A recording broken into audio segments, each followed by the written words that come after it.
प्रत्येक परिस्थितीत सकारात्मकता शोधायला नक्की शिका. कारण आपल्या आयुष्यात कळत नकळत जे काही घडतंय ते आपल्या चांगल्यासाठीच घडत असतं.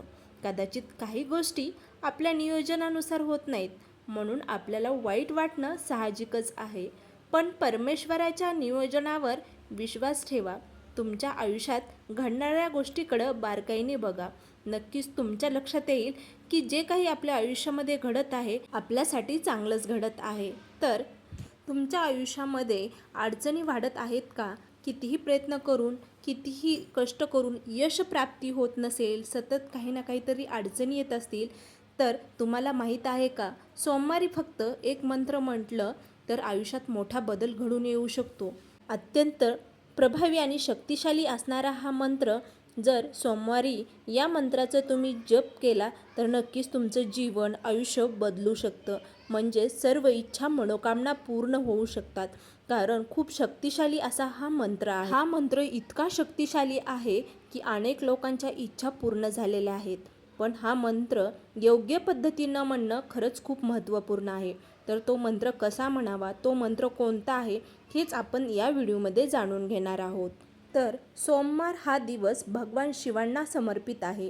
त्या दिवशी केलेली प्रार्थना, जप लवकर फल देते असं मानलं जातं.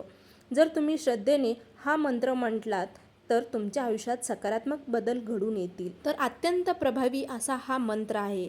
तर तो मंत्र म्हणजे ओम नमः शिवाय. ओम नमः शिवाय. अतिशय प्रभावी आणि इच्छापूर्तीसाठी खूप प्रभावी मानला जाणारा हा मंत्र आहे. हा मंत्र तुम्ही 11, 21 किंवा 108 वेळा एक माळ या मंत्राची सोमवारी नक्की करा.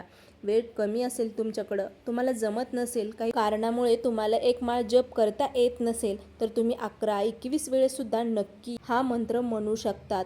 पण मन मात्र शांत ठेवायचं आहे. मन एकाग्र करायचं आहे. जसं तुम्ही ओम नमः शिवाय या मंत्राचा जप करायला सुरुवात करताल तसं तुमचं मन हळूहळू स्थिर व्हायला लागेल.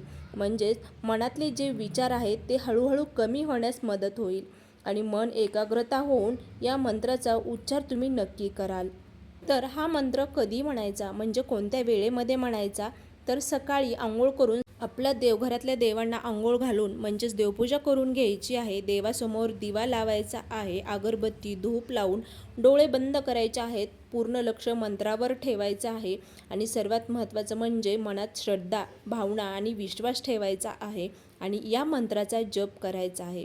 असं मानलं जातं की या मंत्रामुळे मन शांत तर होतंच, पण नकारात्मक ऊर्जा जी आहे ती दूर होते आणि हळूहळू आयुष्यात चांगले दिवस, चांगले बदल घडू लागतात. अत्यंत प्रभावी असा हा मंत्र आहे.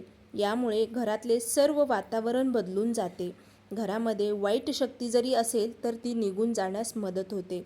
म्हणजे घरामध्ये जर नकारात्मक ऊर्जा साचल्यासारखं तुम्हाला जाणवत असेल, ती सुद्धा दूर होण्यास मदत होते आणि घरामध्ये पवित्रता आणि सकारात्मक ऊर्जा नक्कीच प्रवेश करते. दुसरी गोष्ट म्हणजे खरंच खूप महत्त्वपूर्ण अशी गोष्ट म्हणजे शक्य असेल तर तुम्ही रुद्राक्ष माळ जी आहे ती वापरा आणि त्या माळेवर या मंत्राचा जप नक्की करा. जर तुमच्या जवळपास महादेवाचे मंदिर असेल तर तेथे जाऊन म्हणजे सोमवारी मंदिरामध्ये जाऊन सुद्धा तुम्ही या मंत्राचा जप एक माळ त्या मंदिरामध्ये करू शकतात. तर अत्यंत प्रभावी असा हा मंत्र असल्यामुळे महादेवाच्या मंदिरामध्ये ह्या मंत्राचा जप केल्याने सर्व इच्छा, मनोकामना पूर्ण होतात. तसेच महादेवाच्या पिंडीवरती काळे तीळ अर्पण करावे, दूध अर्पण करावे, बेलपत्र अर्पण करावे, पांढऱ्या रंगाची फुले अर्पण करावीत. याने मनातल्या सर्व इच्छा, मनोकामना पूर्ण होण्यास मदत होते. त्याचबरोबर आरती करायला मात्र विसरायचं नाही. दर सोमवारी महादेवाची आरती नक्की करावी. जर तुम्हाला व्हिडिओ आवडला असेल तर कमेंटमध्ये नक्की लिहा ओम नमः शिवाय.